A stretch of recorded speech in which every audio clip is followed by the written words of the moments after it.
ഇനി അമൃതാനന്ദമയിയുടെ കാര്യം അതുകൊണ്ട് നമുക്ക് പറയാതിരിക്കാൻ പറ്റില്ലല്ലോ. അമൃതാനന്ദമയിക്ക് ഏത് വേണി വേഷം എടുക്കാം, അത് അവരുടെ ഇഷ്ടമാണ്.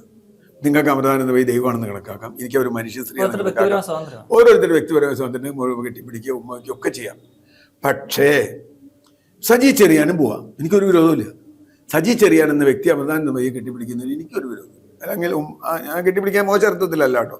അവരെല്ലാവരും ആലിംഗനം ചെയ്യുന്ന ഒരു സ്ത്രീയാണ്. അത് നല്ല അവരുടെ ഒരു വിഷ്വൽ. ഇപ്പോൾ ഓരോ രാജ്യത്ത് ചെല്ലുമ്പോഴും ഓരോ തരത്തിലാണല്ലോ നമ്മൾ ഗ്രീറ്റ് ചെയ്യുക, ഗ്രീറ്റിങ്സ് ആണ്. പക്ഷേ സജി ചെറിയാൻ കേരളത്തിലെ സാംസ്കാരിക മന്ത്രി എന്ന നിലയ്ക്ക് സർക്കാരിൻ്റെ ഒരു സാക്ഷ്യപത്രവുമായി അമൃതാനന്ദമയി എഴുതിയില്ല. സർക്കാർ പരിപാടി സംഘടിപ്പിക്കുകയാണ്. അതിപ്പോൾ സർക്കാരിൻ്റെ ഒരു പരിപാടിയിൽ സാക്ഷ്യപത്രവുമായി വെള്ളാപ്പള്ളി മറ്റേ സജി ചെറിയാൻ ചെല്ലുമ്പോൾ അവിടെയാണ് പ്രശ്നം. നേരത്തെ വെള്ളാപ്പള്ളിയുടെ കാര്യം പറഞ്ഞ പോലെ തന്നെയാണ്. വെള്ളാപ്പള്ളി നടേശൻ ഈ പറഞ്ഞ കാര്യങ്ങൾ മുഴുവൻ പറയുകയും അദ്ദേഹം 1-ാം നമ്പർ കാറിൽ സംഗമത്തിൽ എത്തുകയും ചെയ്യുന്നതിൻ്റെ ഒരു പ്രശ്നമുണ്ട്. ഇതിൻ്റെ കുഴപ്പം എന്താ വെച്ചാൽ അമൃതാനന്ദമയിയുടെ ഭക്തർ, അമൃതാനന്ദമയി തീർച്ചയായും അവർക്ക് സംഘപരിവാറുമായി ഒരു ബന്ധമുണ്ടോ എന്നുള്ള കാര്യത്തിൽ എനിക്ക് തർക്കമൊന്നുമില്ല.